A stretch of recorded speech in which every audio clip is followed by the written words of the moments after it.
When a star like our sun dies, it doesn't go out with a bang. It collapses, it shrinks, it cools, it becomes what astronomers call a white dwarf, a stellar ember roughly the size of Earth, but carrying the mass of an entire sun. For decades, we believed we understood these objects. We thought we had their rules figured out. Well, I knew when they glowed brightly in X-rays, then exactly why. To understand why these two objects are so extraordinary, we first need to understand the rule they shattered. White dwarfs are the remnants of stars, the collapsed cores left behind after a star exhausts its nuclear fuel. On their own, they are dim, cooling, and quiet. They emit very little energy because they have no fuel left to burn. But some white dwarfs shine brilliantly in X-rays, and for years astronomers believed they knew exactly why. The answer, they thought, was always the same: a companion. Observation after observation confirmed it. System after system followed the same blueprint. The rule held firm across decades of research and thousands of stellar observations,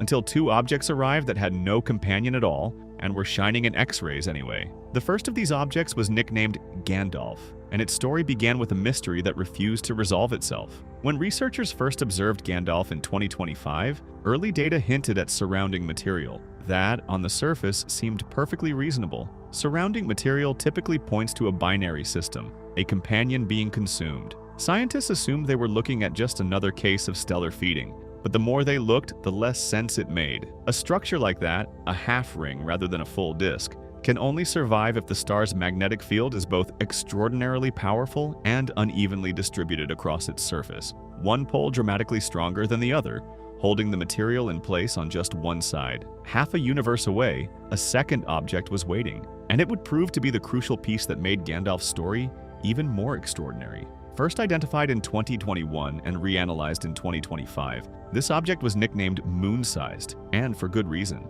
It packs a mass comparable to our entire sun into a body roughly the size of the moon. The density is almost incomprehensible. A teaspoon of its material would weigh millions of tons on Earth. But it wasn't the density that made moon-sized remarkable. It was what it shared with Gandalf. Despite being located in a completely different region of space, moon-sized shares a striking set of features with Gandalf. Both are extraordinarily massive. Both carry intense magnetic fields. Both spin rapidly.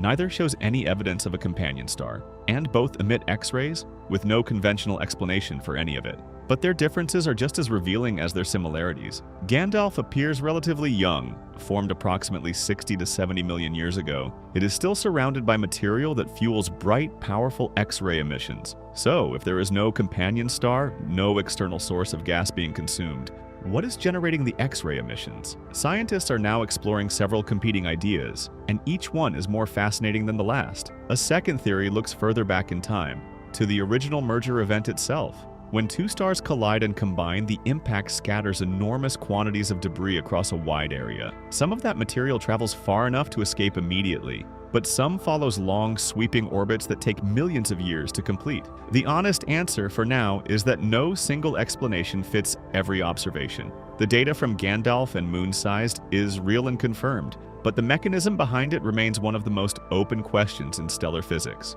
With only two known examples, scientists cannot yet determine which of their shared traits are essential to defining this new class, and which are coincidental. Every theory is being held loosely, tested carefully, and revised continuously. The significance of Gandalf and moon-sized extends far beyond two unusual objects in an astronomical database. White dwarfs are among the most common stellar remnants in the universe. Our own Milky Way is estimated to contain around 10 billion of them, the cooling embers of stars that lived and died over billions of years. They underpin our models of stellar evolution, our understanding of how elements were forged and distributed across galaxies, and our calculations about the long-term fate of stars like our own sun. The immediate priority for researchers is to find more objects like Gandalf and moon-sized. With only two confirmed examples, it is impossible to establish reliable patterns, test competing theories, or determine whether these objects represent a rare anomaly or an entirely overlooked class of stellar remnants that has been hiding in plain sight in archival data.